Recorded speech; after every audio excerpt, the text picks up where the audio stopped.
વિદેશ જવાનું સપનું લઈને ગુજરાતી યુવક યુકેના એરપોર્ટ પર પહોંચ્યો હતો. હાથમાં વિઝા હતો, પાસપોર્ટ હતો અને આંખોમાં નવી જિંદગીના સપના હતા. પરંતુ ઇમિગ્રેશન અધિકારીઓએ માત્ર થોડા સવાલો પૂછ્યા અને પછી જે થયું એ જોઈને યુવકના પગ નીચેથી જમીન સરકી ગઈ. તેને યુકેમાં પ્રવેશ આપવાનો ઇનકાર કરવામાં આવ્યો અને ભારત પાછા મોકલવાની કાર્યવાહી શરૂ થઈ. આખરે દસ્તાવેજોમાં એવી કઈ ગડબડ હતી કે આખું સપનું એક જ ક્ષણમાં તૂટી ગયું.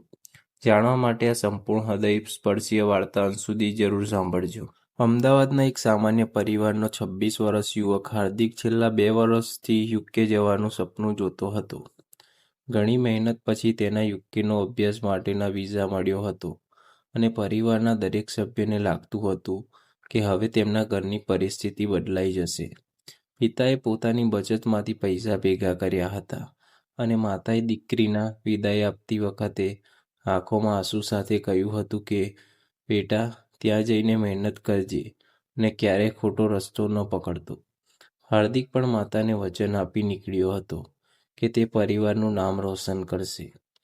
હાર્દિક જ્યારે યુકેના એરપોર્ટ પર ઉતર્યો ત્યારે તેના મનમાં અનેક સપનાઓ હતા. વિમાનની બારીમાંથી બહાર દેખાતું અજાણ્યું શહેર અને પોતાની નવી જિંદગીની શરૂઆત જેવું લાગતું હતું. પરંતુ ઇમિગ્રેશન અધિકારીઓએ તેના પાસપોર્ટ અને દસ્તાવેજો જોયા. પછી તેને થોડા સવાલો પૂછ્યા અને પછી એક બાજુ ઊભા રહેવાનું કહ્યું. હાર્દિકને શરૂઆતમાં લાગ્યું કે સામાન્ય તપાસ હશે એટલે તેણે કોઈ ચિંતા કરી નહીં. પરંતુ સમય પસાર થતો ગયો અને તેની અંદરની ગભરામણ વધી ગઈ. થોડા સમય પછી અધિકારી ફરી તેની પાસે આવ્યો અને તેના અભ્યાસ, રહેવાની વ્યવસ્થા અને યુકે આવવાના હેતુ વિશે સવાલો કરવા લાગ્યો. હાર્દિકે દરેક સવાલનો જવાબ આપવાનો પ્રયત્ન કર્યો, પરંતુ ગભરાટને કારણે તેની કેટલીક વાતોમાં સ્પષ્ટતા રહી નહોતી. અધિકારીએ ફરીથી કેટલાક દસ્તાવેજો તપાસ્યા અને પછી ગંભીર ચહેરે હાર્દિકને બેસી રહેવા કહ્યું. હાર્દિકના મનમાં તરત જ એક જ વિચાર આવ્યો કે કદાચ તેના દસ્તાવેજમાં કોઈ ભૂલ થઈ હશે. તેણે પોતાના પરિવારને ફોન કરવાની કોશિશ કરી, પરંતુ ત્યાં સુધી ફોન કરવાની પણ મંજૂરી નહોતી. કલાકો સુધી રાહ જોયા પછી હાર્દિકને એક કાગળ આપવામાં આવ્યો. તેણે કાગળ હાથમાં લીધો અને વાંચતા જ તેના પગ નીચેથી જમીન સરકી ગઈ. તેની યુકેમાં પ્રવેશની મંજૂરી નકારી દેવામાં આવી હતી અને તેને પાછો મોકલવાની કાર્યવાહી શરૂ થવાની હતી. હાર્દિકને વિશ્વાસ જ નહોતો આવતો કે જે વિઝા હાથમાં લઈ તે હજારો કિલોમીટર દૂર આવ્યો હતો, એ સફર હવે તેને અધવચ્ચે છોડીને પાછો ફરવું પડશે. તેની આંખો સામે માતાનો ચહેરો આવી ગયો અને તેણે માથું નીચે કરી દીધું. એરપોર્ટના એક ખૂણામાં બેઠેલો હાર્દિક સતત પોતાના પિતાનો વિચાર કરતો હતો. પિતાએ તેને વિદેશ મોકલવા માટે કેટલી મુશ્કેલીઓથી પૈસા ભેગા કર્યા હતા એ તેને યાદ આવતું હતું. ઘરની થોડી જમીન વેચી અને ઓળખીતાઓ પાસેથી ઉધાર લઈ તેના અભ્યાસની ફી ભરવામાં આવી હતી. હાર્દિકને લાગતું હતું કે જો તે ખાલી હાથે પાછો જશે તો પિતાની સામે આંખ ઊંચી કરીને કેવી રીતે જોશે. તેણે ધીમેથી પોતાના ફોનમાં માતાનો નંબર જોયો, પરંતુ ફોન કરવાની હિંમત જ ન થઈ. તેને ખબર હતી કે ફોન પર માતાનો અવાજ સાંભળતા તો કદાચ પોતાને રોકી નહીં શકે. આખરે જ્યારે હાર્દિક પરિવારને ફોન કર્યો ત્યારે તેની માતાએ ખુશ થઈને પૂછ્યું, બેટા, પહોંચી ગયો ને? હાર્દિક થોડીક ક્ષણ ચૂપ રહ્યો અને પછી ધીમા અવાજે બોલ્યો, હા માં, પહોંચી ગયો છું, પણ અહીં કંઈક મુશ્કેલી થઈ છે.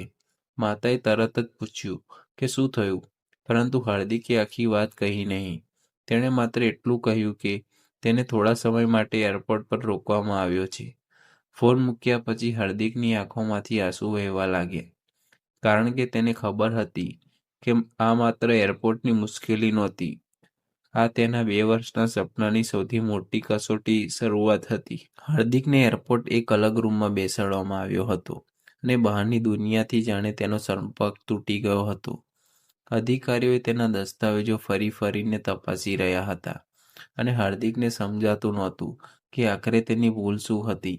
તેણે પોતાના શિક્ષણ કાગળો, રહેવાની વિગતો અને યુકેમાં જે વ્યક્તિ સંપર્કમાં રહેવાનો હતો તેની માહિતી પણ બતાવી હતી. છતાં અધિકારીઓના ચહેરા પર સંતોષ દેખાતો નહોતો. હાર્દિકના મનમાં વારંવાર એક જ વાત આવતી હતી કે જો વિઝા પહેલેથી મંજૂર હતો તો હવે એરપોર્ટ પર આટલી પૂછપરછ કેમ થઈ રહી છે. થોડી વાર પછી એક અધિકારીએ હાર્દિકને તેના અભ્યાસ વિશે ફરી સવાલો કર્યા. હાર્દિકે જે જવાબ આપ્યો હતો તે તેના દસ્તાવેજમાં લખેલી માહિતી સાથે સંપૂર્ણ રીતે મળતો હતો. હકીકતમાં હાર્દિકની એ વિગતો તેના એજન્ટ સમજાવી હતી અને લાંબી મુસાફરી, થાક અને ગભરાટને કારણે તે યોગ્ય રીતે સમજાવી શક્યો નહોતો. અધિકારીએ જ્યારે ફરી એ જ સવાલો પૂછ્યા ત્યારે હાર્દિકનો જવાબ થોડો બદલાઈ ગયો. અધિકારીઓએ તેની સામે ગંભીર નજરે જોયું અને કહ્યું કે તેની વાતોમાં અસંગતતા છે. તે શબ્દો સાંભળીને હાર્દિકના હૃદયના ધબકારા વધી ગયા. હાર્દિકે તરત જ સમજાવવાનો પ્રયાસ કર્યો કે તેણે કોઈ ખોટું કર્યું નથી અને જે માહિતી તેને આપવામાં આવી હતી એ જ પ્રમાણે તે જવાબ આપી રહ્યો હતો. હાર્દિકે તરત જ સમજાવવાનો પ્રયાસ કર્યો કે તેણે કોઈ ખોટું નથી કર્યું અને જે માહિતી તેને આપવામાં આવી હતી એ જ પ્રમાણે તે જવાબ આપી રહ્યો હતો. તેણે પોતાના ફોનમાં રહેલા કેટલાક સંદેશા અને દસ્તાવેજો બતાવ્યા, પરંતુ અધિકારીઓએ કહ્યું કે માત્ર વિઝા હોવા પૂરતો નથી અને પ્રવેશ સમયે તેની યોગ્યતા અને હેતુની પણ તપાસ થઈ શકે છે. હાર્દિકને પહેલીવાર સમજાયું કે વિદેશ જવાનું સપનું માત્ર વિઝા મળવાથી પૂરું થતું નથી. એરપોર્ટ પર એક નાની ગેરસમજ પણ આખી મુસાફરીને મુશ્કેલીમાં મૂકી શકે છે. એ દરમિયાન હાર્દિકના પિતાના સતત ફોન આવી રહ્યો હતો.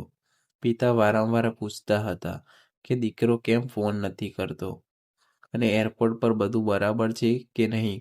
હાર્દિકે આખરે ફોન ઉઠાવ્યો અને પિતાને આ ખુશ અવાજમાં કહ્યું, બેટા, હવે તો તારી નવી જિંદગી શરૂ થઈ ગઈ હશે. પિતાનો તે ઉત્સાહ સાંભળી હાર્દિકની આંખો ભીની થઈ ગઈ. તે થોડા સમય સુધી ચૂપ રહ્યો અને પછી બોલ્યો, પપ્પા, મને અહીં રોકી રાખ્યો છે, હજુ બહાર જવા દીધો નથી. પિતાનો અવાજમાં તરત જ ચિંતા આવી ગઈ. પિતાએ તેને હિંમત આપતા કહ્યું, ડરતો નહીં બેટા, જે સાચું હશે એ જ થશે. પરંતુ પિતાના શબ્દોની પાછળ છુપાયેલી ચિંતા હાર્દિક સારી રીતે સમજી રહ્યો હતો. ઘરમાં માતા પણ પિતાની બાજુમાં ઊભી રહીને દીકરાની વાત સાંભળવા માંગતી હતી. હાર્દિકે તેમને આખી વાત કહી નહીં, કારણ કે તેને ડર હતો કે માતા રડવા લાગશે. તેણે માત્ર એટલું કહ્યું કે થોડા દસ્તાવેજોની તપાસ ચાલી રહી છે અને બધું ઠીક થઈ જશે. ફોન મૂક્યા પછી હાર્દિક માથું હાથમાં પકડી લીધું, કારણ કે તેને અંદરથી લાગ્યું હતું કે વાત સામાન્ય તપાસ કરતાં ઘણી મોટી બની રહી છે. થોડી વાર પછી અધિકારીઓએ ફરી રૂમમાં આવ્યા અને હાર્દિકને જણાવ્યું કે તેની વાતો અને રજૂઆત કરેલા દસ્તાવેજો રહેલી કેટલીક વિગતોને લઈને ગંભીર શંકા ઊભી થઈ છે. હાર્દિકે વિનંતી કરી કે તેને એકવાર પોતાના એજન્ટ સાથે વાત કરવા દેવામાં આવે, જેથી બધી માહિતી સ્પષ્ટ કરી શકાય. અધિકારીઓએ તેની વિનંતી સાંભળી, પરંતુ નિર્ણય તરત બદલાય એવી કોઈ ખાતરી આપી નહીં. હાર્દિક આંખો બંધ કરીને અને મનમાં ભગવાનને યાદ કર્યા. તેને ખબર નહોતી કે આગળ શું થવાનું છે, પરંતુ એક વાત હવે સ્પષ્ટ હતી. જે કાગળોને લઈને તે હજારો કિલોમીટર દૂર આવ્યો હતો, એ જ કાગળ હવે તેની સામે સૌથી મોટો સવાલ બનીને ઊભો હતો. હાર્દિકે અધિકારીઓની મંજૂરી મળ્યા પછી તરત જ પોતાના એજન્ટને ફોન કર્યો. ફોન લાગતા જ હાર્દિકે ગભરાયેલા અવાજે કહ્યું, મને એરપોર્ટ પર રોકી રાખ્યો છે અને મારી પૂછપરછ થઈ રહી છે. સામેનો એજન્ટ થોડો સમય માટે ચૂપ રહ્યો, જાણે તેને પહેલેથી જ કોઈ વાતની ચિંતા હોય. હાર્દિકે પૂછ્યું કે તેના દસ્તાવેજોમાં કોઈ ભૂલ છે કે નહીં, પરંતુ એજન્ટે સીધો જવાબ આપવાને બદલે કહ્યું કે તમે બસ અધિકારીઓના સહકાર આપો. આ જવાબ સાંભળીને હાર્દિકને કંઈ અજુગતું લાગ્યું, કારણ કે જો બધું બરાબર હતું તો એજન્ટ આટલો ગભરાયેલો કેમ હતો. હાર્દિક એજન્ટને ફરી પૂછ્યું કે રહેવાની વ્યવસ્થા, અભ્યાસની વિગતો અને ફી અંગે જે માહિતી આપવામાં આવી હતી તે સાચી છે ને. એજન્ટે કહ્યું કે બધું વ્યવસ્થિત છે અને ચિંતા કરવાની જરૂર નથી. પરંતુ હાર્દિકે જ્યારે પૂછ્યું કે તેના પ્રવેશપત્રમાં દર્શાવેલા અભ્યાસક્રમની કેટલીક વિગતો અલગ કેમ છે, ત્યારે એજન્ટે વાત ટાળી દીધી. હાર્દિકને હવે સમજાવવા લાગ્યું કે કદાચ તેને જે દસ્તાવેજો પર વિશ્વાસ કર્યો હતો તેમાં કોઈ મોટી ગડબડ હોઈ શકે છે. તેણે ફોન બંધ કર્યો અને થોડા સમય માટે આંખો બંધ કરીને ઊંડો શ્વાસ લીધો. એરપોર્ટ પરના અધિકારીઓ હાર્દિકને ફરી બોલાવ્યો અને કેટલાક દસ્તાવેજો તેની સામે મૂક્યા. અધિકારીઓએ પૂછ્યું કે આ દસ્તાવેજો તેને કોણે તૈયાર કરીને આપ્યા હતા. હાર્દિકે પોતાના એજન્ટનું નામ જણાવ્યું અને કહ્યું કે તેને વિશ્વાસ હતો કે એજન્ટ બધું કાયદેસર રીતે કર્યું છે. અધિકારીએ હાર્દિકને સમજાવ્યું કે જો કોઈ દસ્તાવેજોમાં ખોટી કે અપૂર્ણ માહિતી હોય તો તેની જવાબદારી ગંભીર બની શકે છે. હાર્દિકના ચહેરા પરથી રંગ ઉડી ગયો, કારણ કે તેને પહેલીવાર સમજાયું કે કદાચ કોઈ બીજાની ભૂલની સજા તેને ભોગવવી પડી શકે છે. હાર્દિક પોતાના ફોનમાં રહેલા જૂના દસ્તાવેજો અધિકારીઓને બતાવ્યા.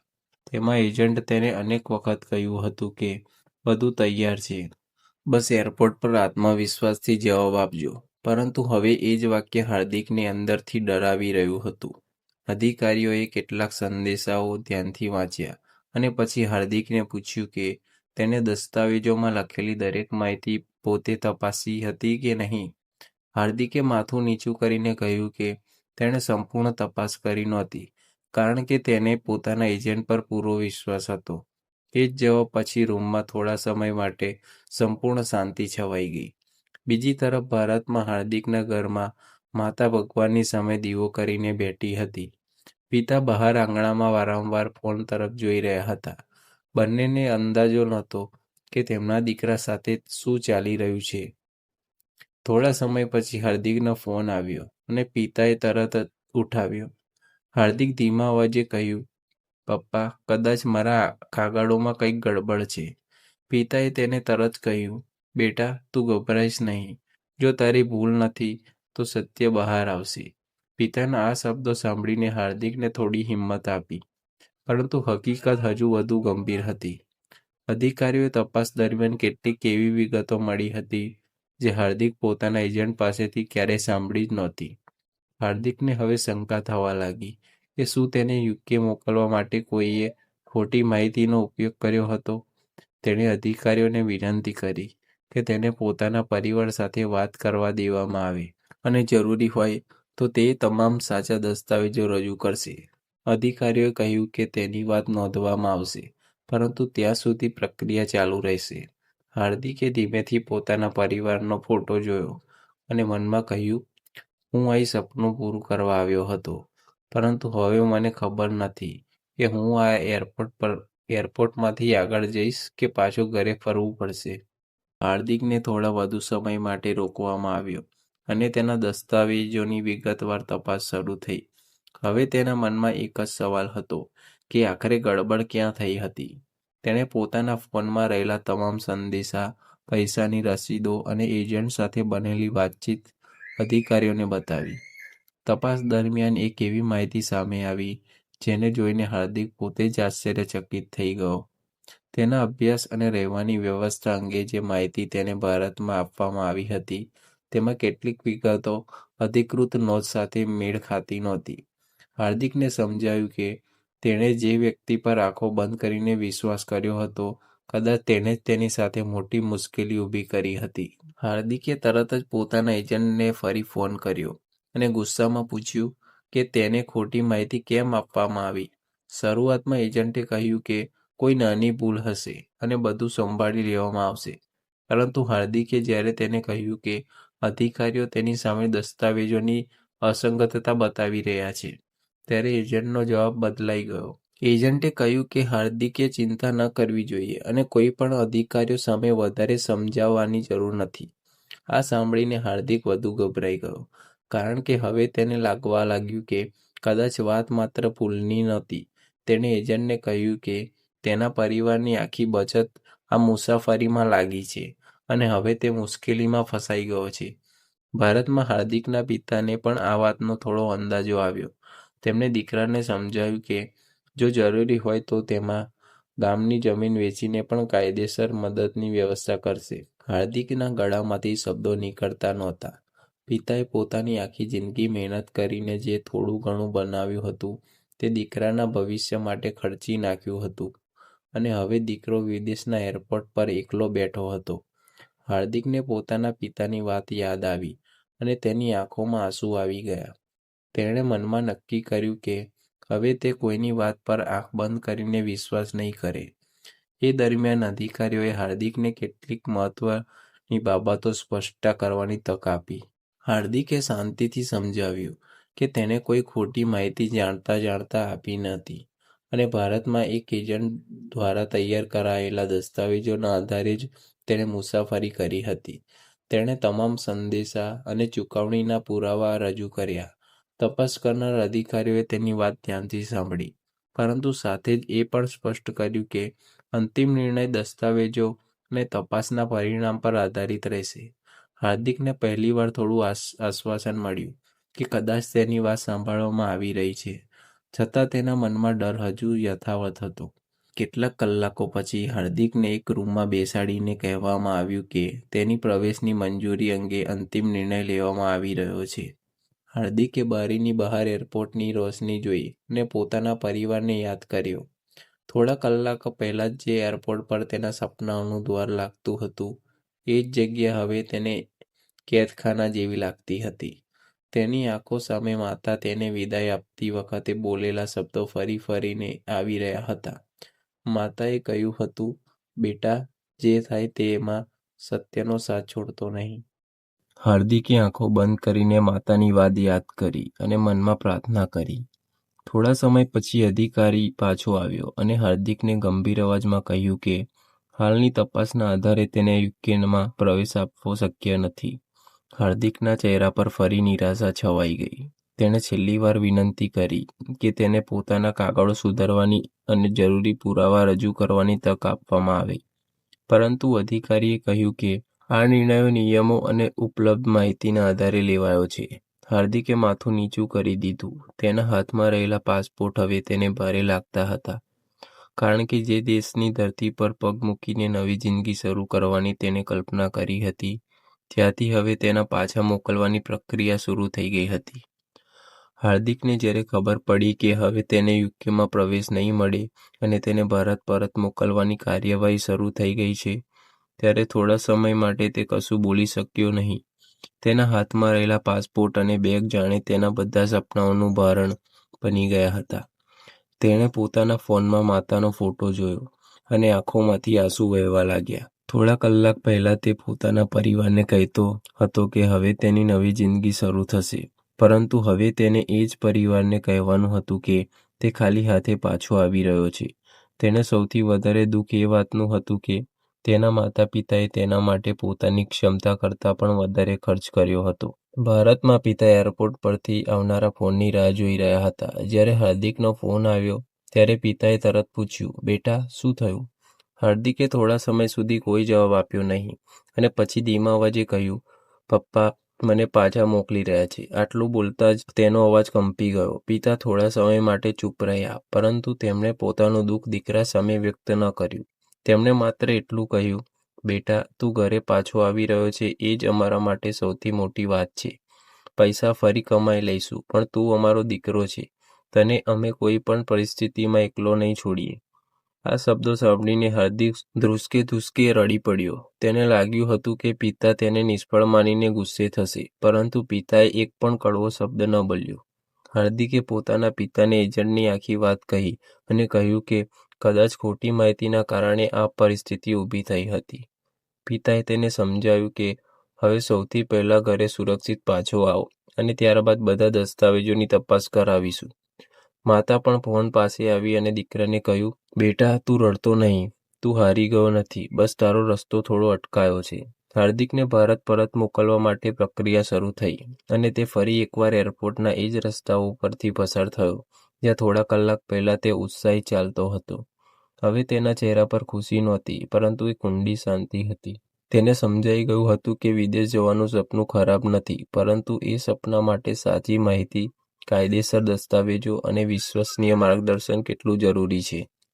તેણે પોતાના મનમાં નક્કી કર્યું કે ઘરે જઈને સૌથી પહેલાં તે એજન્ટ સામે યોગ્ય કાર્યવાહી માટે પરિવાર સાથે વાત કરશે.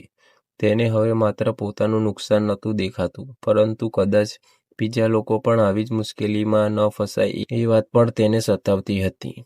વિમાનમાં બેઠા પછી હાર્દિકે બારીમાંથી બહાર જોયું. યુકેની જમીન ધીમે ધીમે દૂર થતી ગઈ અને તેની આંખોમાંથી ફરી આંસુ આવી ગયા. તેણે પોતાના બેગમાંથી માતાએ આપેલા નાનો ધાર્મિક ફોટો બહાર કાઢ્યો અને તેને હાથમાં પકડીને આંખો બંધ કરી. તેને યાદ આવ્યું કે ઘરમાંથી નીકળતી વખતે માતાએ કહ્યું હતું કે સફળતા મળે તો ક્યારેય અભિમાન ન કરતો અને નિષ્ફળતા મળે તો ક્યારેય હિંમત ન હારતો. હાર્દિકને લાગ્યું કે કદાચ આ સફળ તેને સફળ બનાવવા માટે નહીં, પરંતુ તેને એક મોટો પાઠ શીખવવા માટે આવી હતી. પરંતુ હાર્દિકને હજુ ખબર નહોતી કે ભારત પહોંચ્યા પછી તેની સામે એક નવી જ લડાઈ શરૂ થવાની હતી. એજન્ટે લીધેલા પૈસા, ખોટી માહિતી અને દસ્તાવેજોમાં થયેલી ગડબડનો હિસાબ હવે પરિવાર માંગવાનો હતો. હાર્દિકે ઘરે પાછો ફરતો હતો, પરંતુ તેના મનમાં એક નિર્ણય મજબૂત બની રહ્યો હતો. મારું સપનું કદાચ આજે તૂટી ગયું છે, પરંતુ હું તેને ફરીથી સાચા રસ્તે ઊભો કરીશ. અને એ જ વ્યક્તિએ મારા વિશ્વાસ સાથે છેતરપિંડી કરી છે, તેને સત્યનો જવાબ આપવો જ પડશે. હાર્દિક જ્યારે ભારત પરત આવ્યો ત્યારે એરપોર્ટની બહાર તેના માતા પિતા તેની રાહ જોઈ રહ્યા હતા. માતાએ દીકરાને જોતા જ તેને ભેટી લીધો અને ઘણા સમય સુધી કંઈ બોલી શકી નહીં. હાર્દિકને લાગ્યું હતું કે ઘરમાં તેના કારણે નિરાશા હશે, પરંતુ માતાએ તેના માથા પર હાથ ફેરવીને માત્ર એટલું કહ્યું, બેટા, તું સલામત પાછો આવ્યો એ જ અમારા માટે પૂરતું છે. પિતાએ પણ તેને સમજાવ્યું કે જીવનમાં એક તક નિષ્ફળ જાય એટલે આખું જીવન નિષ્ફળ થઈ જતું નથી. એ ક્ષણે હાર્દિકના મન પરથી જાણે મોટું ભારણ ઉતરી ગયું. ઘરે પહોંચ્યા પછી હાર્દિક એજન્ટ સાથે થયેલી તમામ વાતચીત પરિવારને બતાવી. પિતાએ એક દસ્તાવેજ ધ્યાનથી તપાસ્યો અને ત્યારબાદ એક નિષ્ણાંતની મદદથી આખી બાબત સમજવાનો નિર્ણય કર્યો. તપાસ કરતાં જાણવા મળ્યું કે હાર્દિકે પોતે કોઈ છેતરપિંડી કરી નહોતી, પરંતુ દસ્તાવેજ તૈયાર કરાવતી વખતે કેટલીક મહત્વની વિગતો યોગ્ય રીતે ચકાસવામાં આવી નહોતી. પરિવારને એ પણ સમજાયું કે માત્ર એજન્ટની વાત પર વિશ્વાસ કરવાને બદલે દરેક દસ્તાવેજો પોતે તપાસવો કેટલો જરૂરી છે. હાર્દિકે પોતાની ભૂલ સ્વીકારી કે તેણે પણ દસ્તાવેજો વાંચ્યા વગર સહી કરી હતી. આ ઘટના પછી હાર્દિકે હાર માનવાને બદલે ફરીથી શરૂઆત કરવાનું નક્કી કર્યું. તેણે જરૂરી સલાહ મેળવી, પોતાના અભ્યાસ અને દસ્તાવેજોની માહિતી યોગ્ય રીતે તૈયાર કરી અને જ્યાં ભૂલ થઈ હતી ત્યાં તેને સુધારવાની પ્રક્રિયા શરૂ કરી. આ વખતે તેણે કોઈની વાત આંખ બંધ કરીને વિશ્વાસ ન કર્યો. દરેક કાગળ પોતે વાંચ્યો, દરેક માહિતીની ખાતરી કરી અને પોતાના પરિવારને પણ દરેક બાબત સમજાવી. થોડા મહિનાઓ સુધી તેણે ધીરજ રાખી અને પોતાના ભવિષ્ય માટે ફરી મહેનત શરૂ કરી.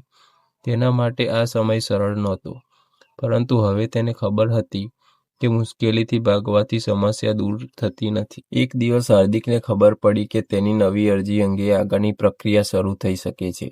આ સમાચાર સાંભળીને ઘરમાં ફરી ખુશીઓનો માહોલ આવ્યો, પરંતુ આ વખતે હાર્દિક પહેલાની જેમ ઉતાવળમાં નહોતો. તેણે પોતાના પિતાને કહ્યું, પપ્પા, આ વખતે હું સપનું જરૂર જોઈશ, પરંતુ આંખો બંધ કરીને નહીં. પિતા હસ્યા અને દીકરાના ખભા પર હાથ રાખીને કહ્યું, હવે તું પહેલા કરતાં વધારે સમજદાર બની ગયો છે. માતાએ ભગવાન સામે દીવો કર્યો અને દીકરાને ભવિષ્ય માટે પ્રાર્થના કરી. આ સમગ્ર ઘટનાએ હાર્દિકને એક મોટો પાઠ શીખવ્યો. વિદેશ જવાનું સપનું જોનારા ઘણા યુવાન ઉતાવળમાં એજન્ટ પર વિશ્વાસ કરી લે છે અને દસ્તાવેજોની સાચી તપાસ કર્યા વગર આગળ વધી જાય છે. હાર્દિકે પોતાની ઘટના મિત્રો, ઓળખીતાઓ સાથે વહેંચી અને બધાને સમજાવ્યું કે વિદેશ જતા પહેલા દરેક દસ્તાવેજની અધિકૃત રીતે તપાસ કરવી જોઈએ. ખોટી માહિતી કે અધૂરા દસ્તાવેજો કારણે માત્ર પૈસાનું જ નહીં, પરંતુ માનસિક રીતે પણ મોટું નુકસાન થઈ શકે છે. તેણે નક્કી કર્યું કે પોતાની ભૂલમાંથી બીજાઓને બચાવવાનો પ્રયત્ન કરશે. અને થોડા સમય પછી હાર્દિક ફરી એકવાર પોતાના હાથમાં પાસપોર્ટ લઈને ઊભો હતો. પરંતુ આ વખતે તેની આંખમાં માત્ર વિદેશ જવાની ઉતાવળ નહોતી, તેમાં અનુભવ હતો, સમજ હતી અને આત્મવિશ્વાસ હતો. યુકેના એરપોર્ટ પર જે દિવસ તેને લાગ્યું હતું કે તેનું જીવન અને સપનું બંને સમાપ્ત થઈ ગયા છે, એ જ દિવસે પાછળથી તેના જીવનનો સૌથી મોટો પાઠ બની ગયો. હાર્દિકે સમજાયું કે નિષ્ફળતા એટલે અંત નહીં, પરંતુ સાચા રસ્તે ફરીથી ઊભા થવાની શરૂઆત છે. અને આ વખતે તેણે નક્કી કર્યું કે સપનું કોઈ પણ હોય, તેણે હંમેશા સાચા દસ્તાવેજો, સાચી માહિતી અને સાચા રસ્તા સાથે જ પૂરું કરવું.